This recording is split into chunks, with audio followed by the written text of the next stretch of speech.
Ok.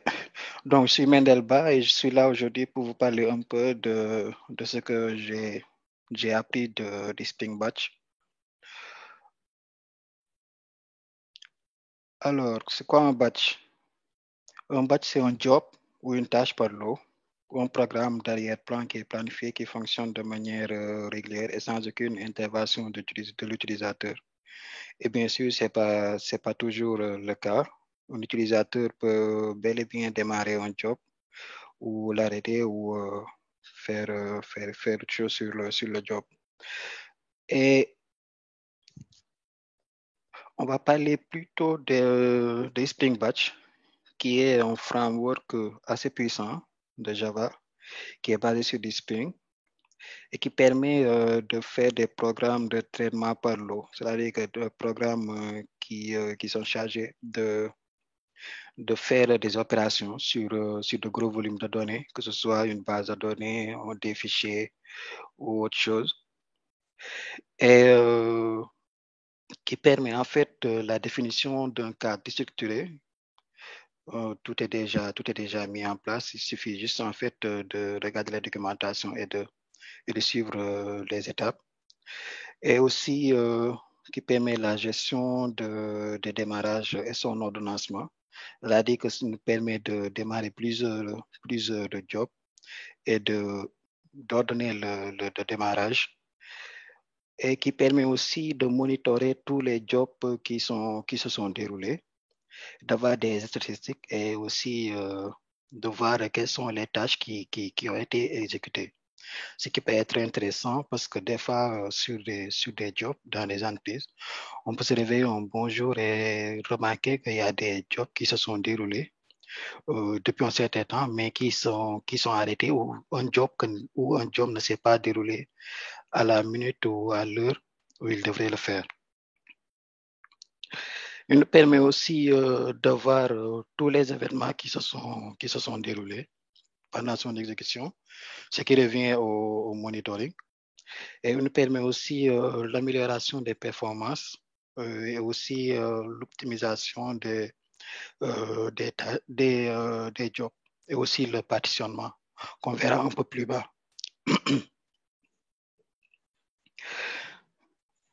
Alors, l'utilisation de Spring Batch, c'est l'intégration des batchs dans un environnement qui utilise déjà Java et aussi qui permet le traitement de gros volumes, mais aussi une maintenance qui est assez facile, vu son implémentation qui est basée sur Spring. Alors, on a l'architecture de Spring Batch. Dans son architecture, on voit qu'on a l'application, le batch core et le batch infrastructure. En fait, dans chaque couche, on a des différentes étapes ou des différentes interfaces qui sont utilisées pour, euh, pour, pour effectuer ou pour implémenter un job. On verra ça un peu plus tard en bas. Et là, c'est l'architecture complète en fait de Spring Batch. On a les job launchers, on a le job, on a STIP. On a un STIP qui est composé de trois parties. On a l'item leader, l'item processor et item writer. Et bien sûr, on peut avoir plusieurs étapes dans un job.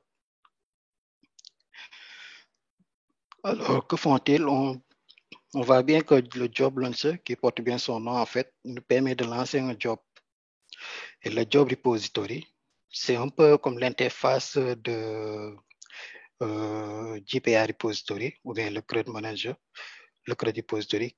Il nous permet en fait de stocker et d'avoir toutes les informations sur les jobs qui se sont déroulés. On va voir qu'en lançant un job, il va nous générer différentes tables dans la base de données, 5 tables, je crois, si je ne me trompe. Et il va stocker dans ces tables-là tous les processus qui se sont exécutés et aussi l'état des jobs, les différentes étapes. Bref, on a toutes les informations qui concernent un job. Et le job, c'est la représentation en fait du framework. C'est là que se passent en fait tous les traitements qui se déroulent. Et dans un job, on a des différentes étapes, en fait. On peut avoir 3 ou 4 étapes. Une première étape qui permet, en fait, d'écrire dans un fichier externe Excel. Une deuxième étape qui permet d'écrire dans une base de données. Et une troisième étape qui permet, disons, de faire des calculs et de produire un fichier qui permettra plus tard de faire des statistiques sur le modèle. Et sur les steps, on a plusieurs types de steps, en fait. On peut soit avoir le type chunk ou un type tasklet. Le type chunk est plus utilisé, en fait. Le type tasklet, j'ai pas bien avancé dessus, vu que je l'ai pas utilisé moi de mon côté. Vous pouvez avoir toutes les informations sur le site de Spring Batch. Le type chunk consiste en fait à partitionner les données sur lesquelles on travaille. Par exemple, on a un fichier où on a une base de données qui fait 5000 enregistrements. Et au moment de traiter ces données-là, on peut dire à Spring Batch, en fait, de traiter 5 ou 6 données à la fois, ou de traiter 100 enregistrements à la fois. Et bien sûr, ce traitement-là par chunk doit être effectué seulement dans certains cas. Prenons l'exemple, en fait, d'un fichier qu'on lit et qu'on insère dans la base de données.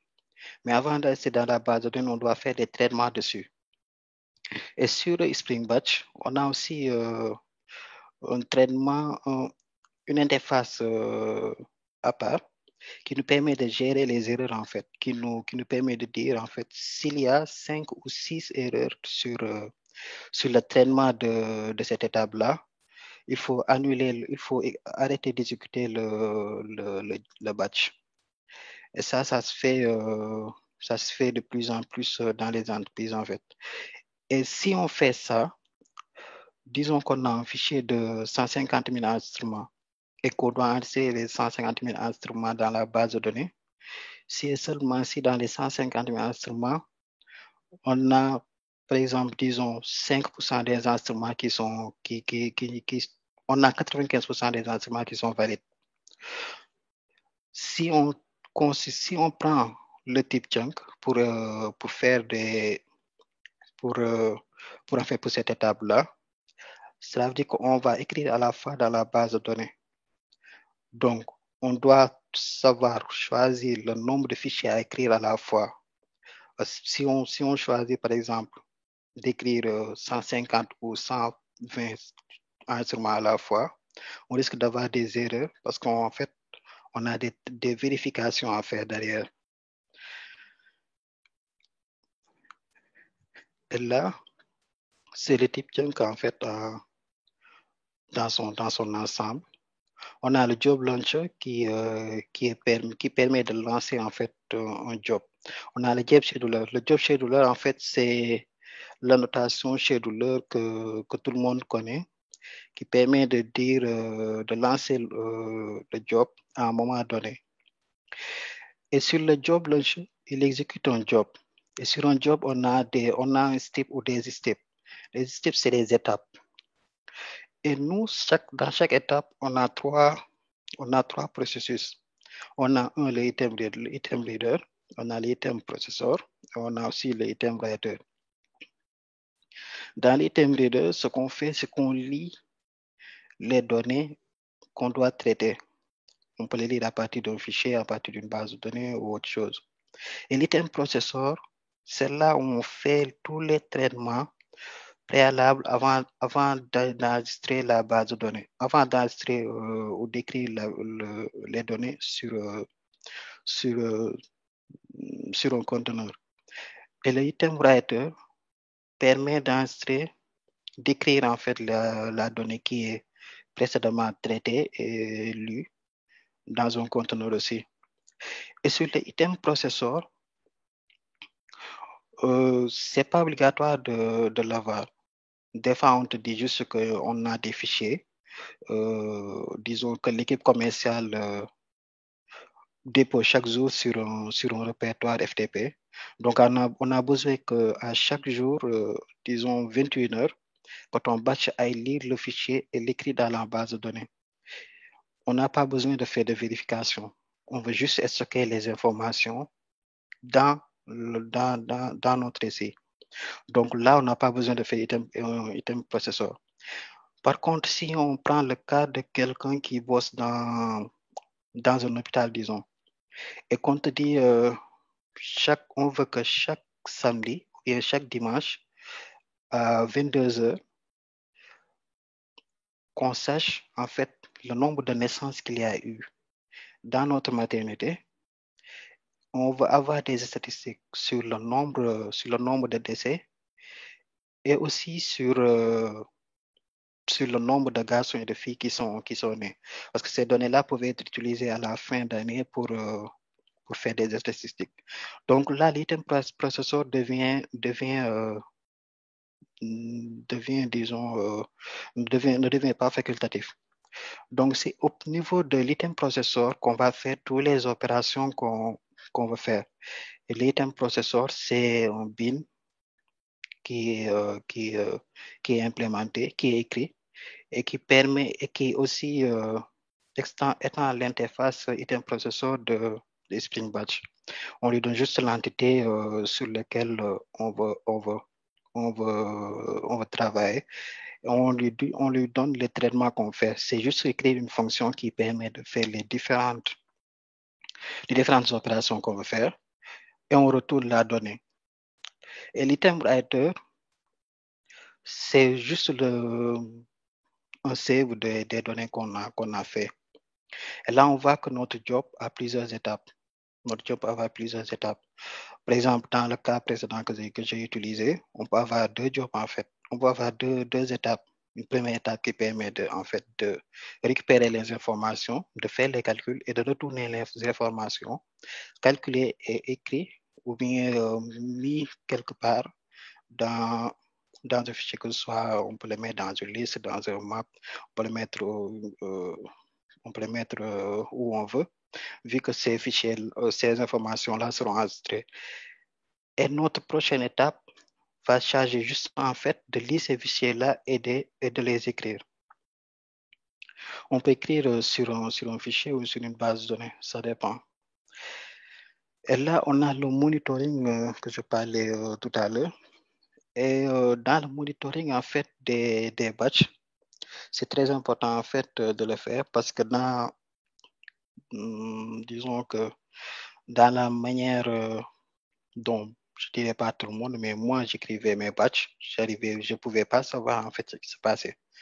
Si un batch crachait, je ne pourrais pas savoir pourquoi ça a craché et je ne pourrais pas aussi savoir qu'est-ce qu'il a fait avant de cracher. Et là, c'est là que Spring Batch, en fait, vient au secours de tous les développeurs. On peut avoir une interface de monitoring. Et sur cette interface-là, chaque personne peut venir se connecter et regarder en fait ce qui s'est passé sur les batchs qui se sont exécutés, de voir les différentes étapes qui ont été faites et de voir aussi pourquoi le batch a crashé. Et ça permet en fait de décentraliser tout ce qui est la gestion des batchs parce que des fois en fait, une fois qu'on écrit les batchs et qu'on termine, c'est une autre équipe qui prend en charge en fait de voir ce qui s'est passé ou s'il faut le relancer, de le relancer. Ça nous évite en fait des va-et-vient entre, disons, l'équipe Amawa et nous de nous dire pourquoi le batch a crashé, il faut le relancer. On leur donne la main en fait sur tout ce qui se passe. Et s'il y a une erreur, il te dit juste qu'il y a une erreur et il t'envoie l'erreur. Et donc, toi, tu peux juste en regarder l'erreur, savoir ce qui s'est passé.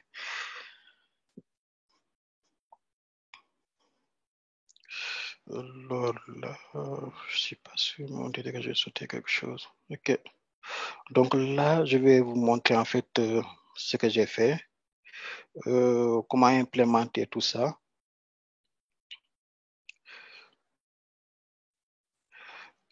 Vous voyez toujours mon écran.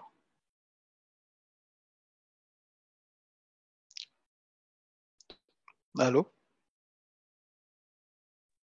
Oui, c'est bon. On voit Ok. l'écran.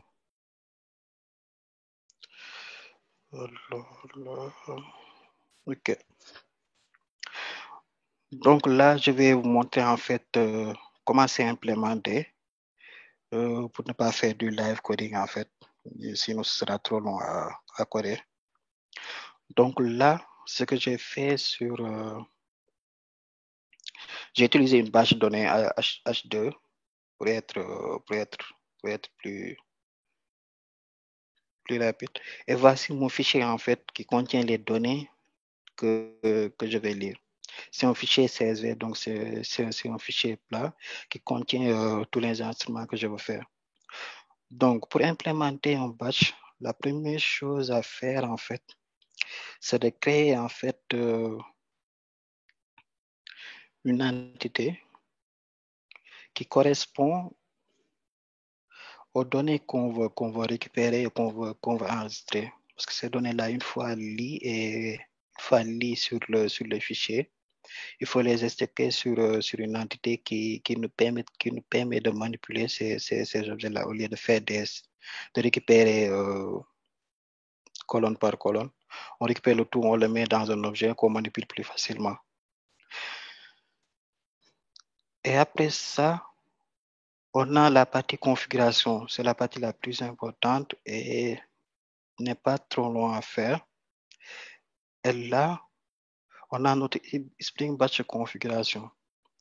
Et dans Spring Batch configuration, on a l'annotation Enable Batch Processing. Cette annotation-là nous permet de dire en fait qu'à Spring Batch, je vais exécuter un batch.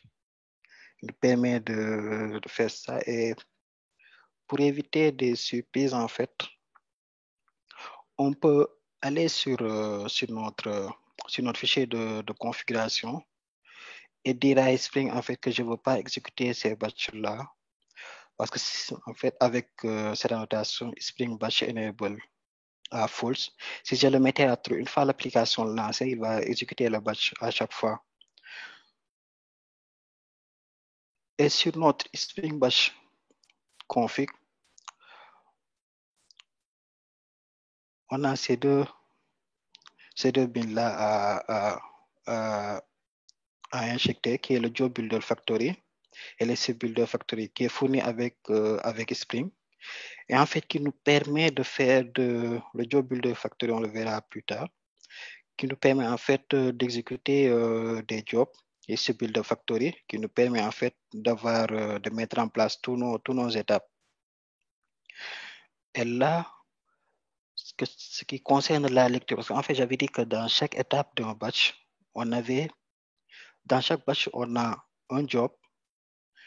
Un job contient des étapes, un ou plusieurs étapes.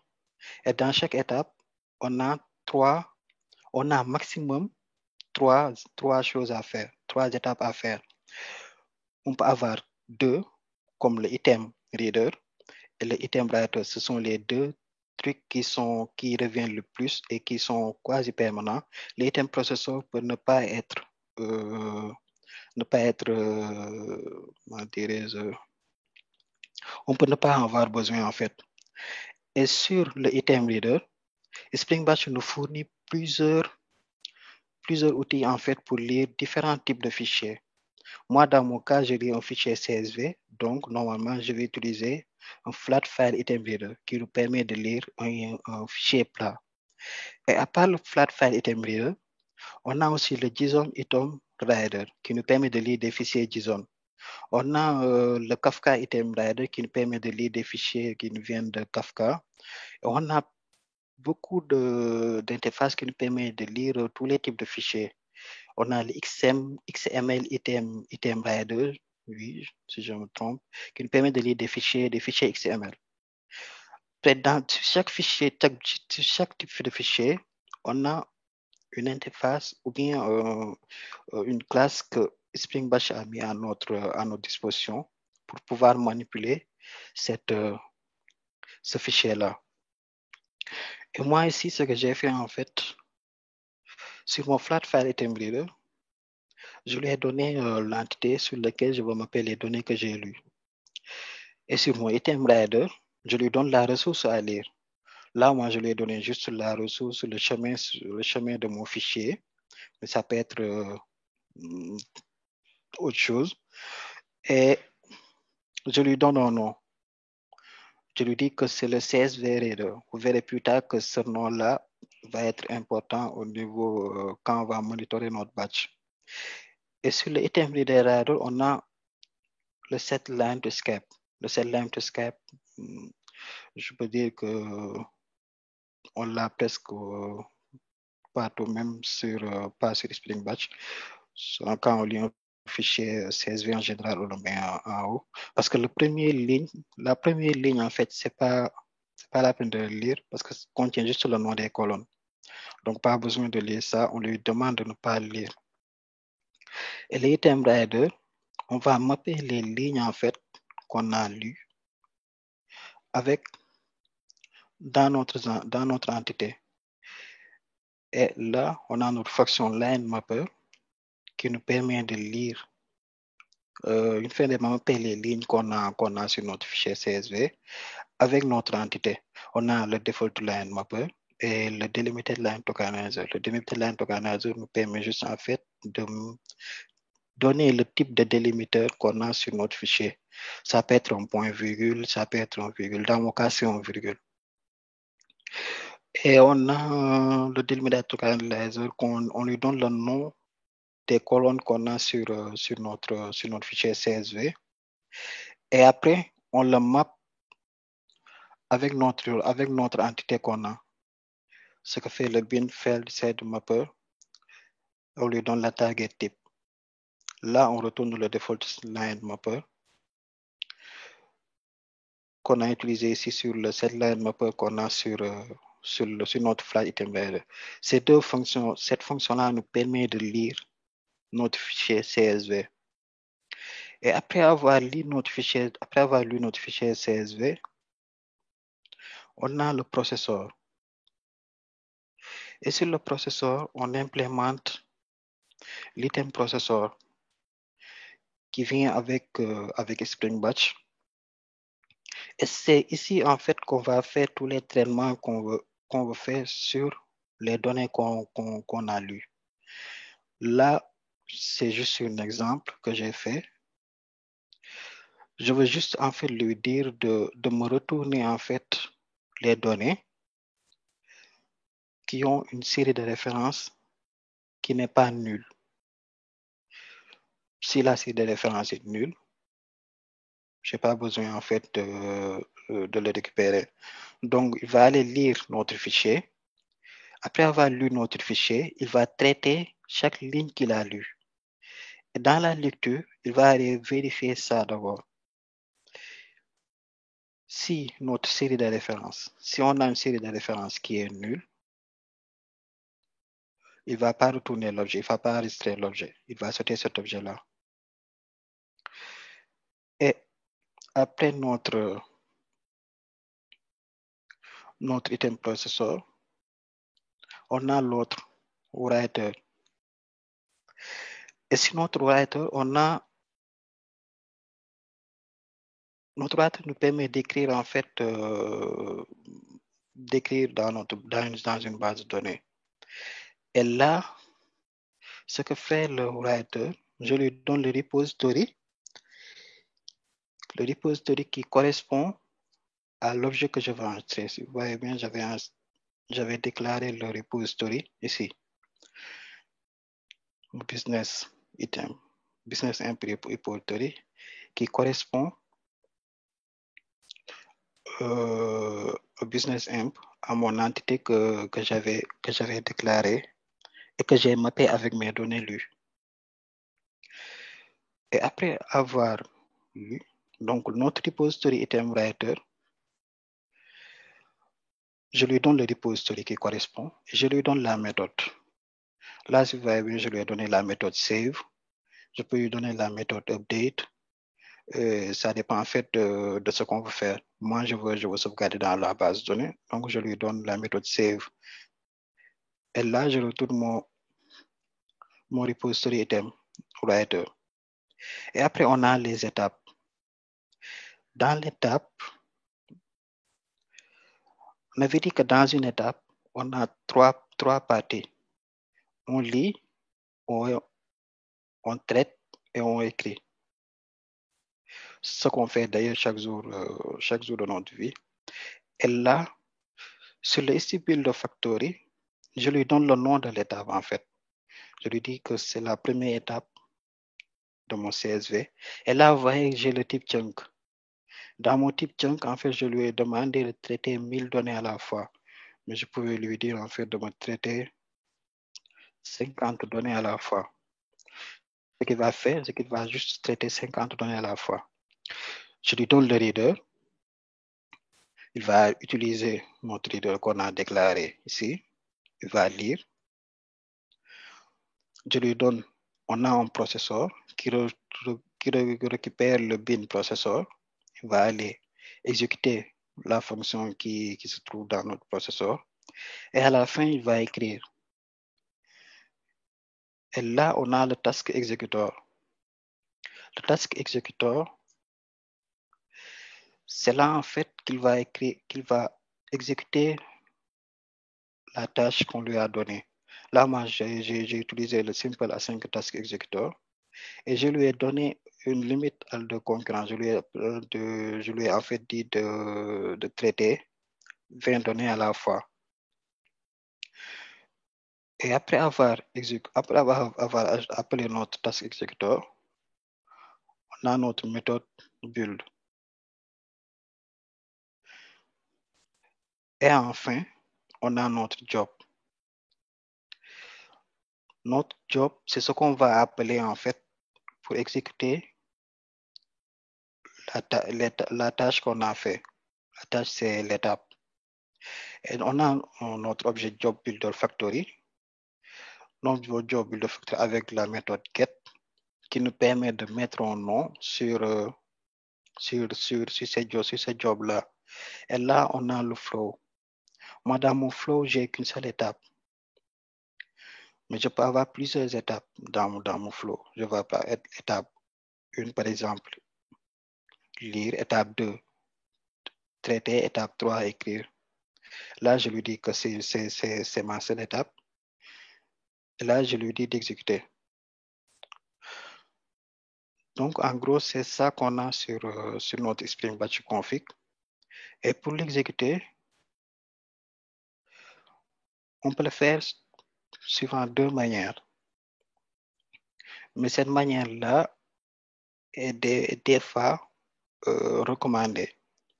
Parce que si jamais le batch ne s'exécute pas, parce qu'on peut se réveiller un bon matin et quelqu'un va venir nous dire que le batch d'hier ne s'est pas exécuté, parce qu'à telle heure, les serveurs étaient en maintenance, donc on a dû redémarrer, ou bien il s'est passé quelque chose et le batch ne s'est pas exécuté. On doit pouvoir exécuter le batch à la main. Et c'est ce que j'ai fait là, un contrôleur qui me permet d'exécuter le batch. Et là, j'ai mon job parameter. Le job parameter, je lui ai donné juste la date de début et je lui ai donné l'heure en millisecondes, bien sûr. Et là, j'ai mon objet job execution. Le job execution te retourne l'exécution, l'état d'exécution de ce batch-là. Et là, je l'ai mis dans un try catch. Bien sûr, il va nous le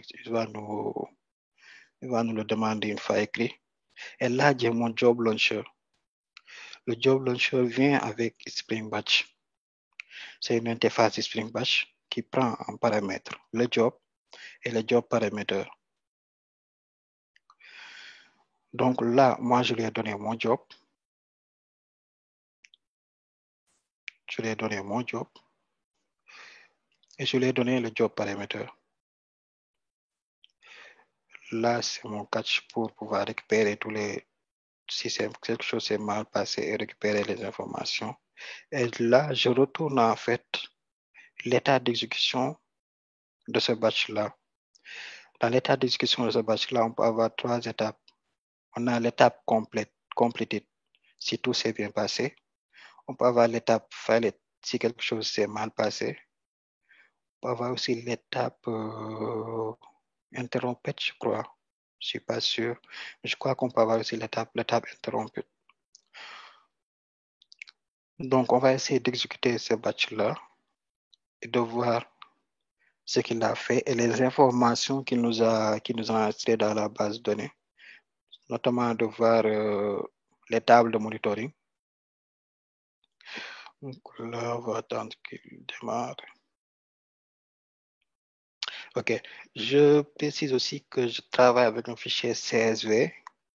Donc, on sait que dans un fichier CSV, je ne dirais pas qu'il est impossible, mais on peut accéder à la fois qu'aux 1000 premiers instruments. Donc, dans mon cas, je vais utiliser que les 1000 premiers instruments. Alors là, je vais exécuter mon batch.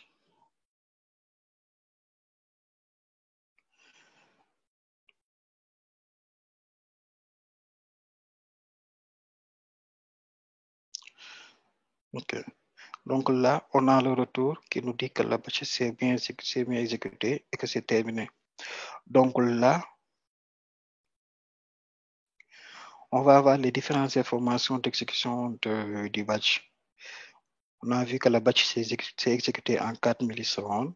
Complète initialisation 4 millisecondes. C'est initialisé en 4 millisecondes. Et que l'étape, ma première étape, s'est exécutée en 10 secondes, 137 millisecondes. Bien sûr, ici, c'est dans ma machine, c'est sur ma machine et qu'elle est un peu fatiguée.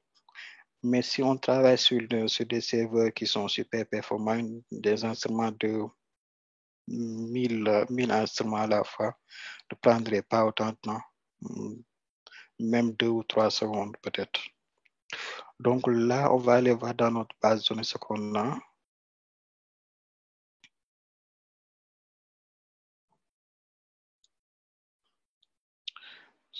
Connecter. OK. Donc, dans notre base de données, on va avoir les tables que Spring Batch a créées pour nous. Dans ces tables-là, qui sont au nombre de 2, 3, 4, 5, 6, on a une table Batch Job Execution qui contient différentes informations. On va aller voir ce qu'il y a à l'intérieur. On a le Job Execution ID, la version Job Instance, la date de création. On a aussi les statuts du job qui nous dit que le job s'est bien exécuté. C'est important pour le truc. Là, on a le contexte. Très important ça. Là, on a les paramètres qu'on a donnés à notre batch. Si vous vous rappelez bien, c'est le paramètre qu'on a donné sur le contrôleur. Là, bien sûr, on peut lui donner plusieurs paramètres. Moi, je lui ai donné le paramètre start date. Il nous donne la date de début du paramètre.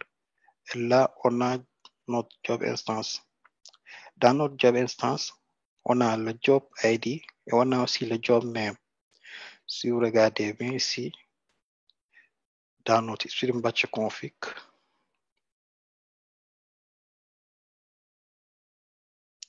on a import CSV for save qui concerne le nom du job qui a été exécuté. Imaginons qu'on a plusieurs batchs qui s'exécutent, par exemple, à des heures bien définies, et qu'on vient te dire que l'un des batchs ne s'est pas bien passé. Tu vas effectivement demander c'est lequel. Donc, ce monitoring-là va te permettre en fait d'avoir un nom sur le batch. Par exemple, si moi, on me dit que le batch qui importait les CSV pour sauvegarde ne s'est pas bien passé, je saurais exactement où chercher. Je pourrais avoir un autre job qui porterait un autre nom, par exemple, export data for CSV, par exemple. Et là, dans notre batch execution, on a les différentes étapes qui se sont déroulées sur un job précis. Là, on a le job, l'ID du job. Là, on a l'étape. Moi, dans mon cas, j'ai qu'une seule étape. le first step CSV, j'ai qu'une seule étape, du moins. Si j'avais plusieurs étapes, j'allais avoir toutes les étapes inscrites dans cette table-là. Et j'ai aussi l'état. Là, c'est le contexte d'exécution qui est le même que l'autre. Et là, on a les instruments qu'on a lu et écrit dans notre base de données. On voit bien qu'il a extrait en fait les éléments dont on avait besoin. Donc, en gros, c'est ça, une explication bien vrai que c'est pas exhaustive, mais vous pourrez avoir plus d'informations sur le site d'Espring, notamment sur Spring Batch. Je vous remercie pour votre présence et si vous avez des questions, je suis à l'écoute. Merci beaucoup, Mendel. Donc, s'il y en a dans l'assistance qui ont des questions, n'hésitez pas à l'envoyer sur le chat. Donc, moi, j'ai une petite question, c'est quand on doit faire le mapping, d'accord? Est-ce qu'en fait, en faisant si on a des structures différentes, tu vois, le CSV et la table Business App, ils ont la même structure, mais si on a des structures différentes, à quel moment on va faire, ou bien dans quelle partie on va faire le mapping dans ce cas-là? Des structures différentes, j'ai pas bien compris.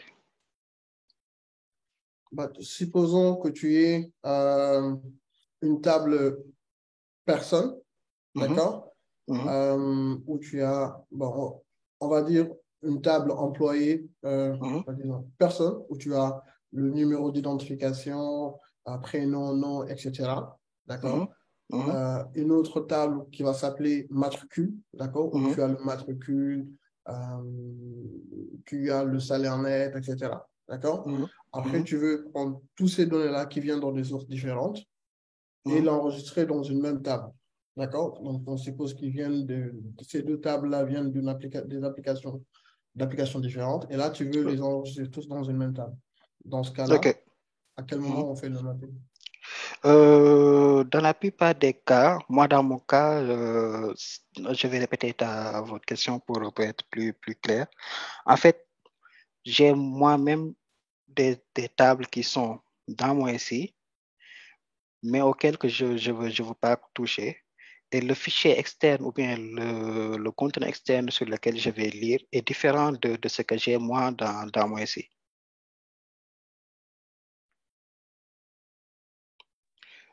C'est bien ça. Ok, super. Alors, il y a une moi, autre question. Alors, allez-y.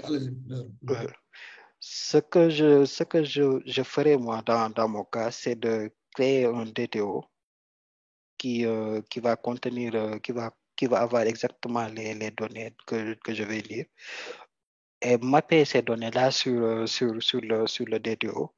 Et au moment de faire le process, c'est à ce moment-là que je vais mapper les données qui sont sur mon DTO avec les tables que j'ai moi dans ma base de données. Je ne sais pas si ça répond à ta question. Oui, ça répond. Super.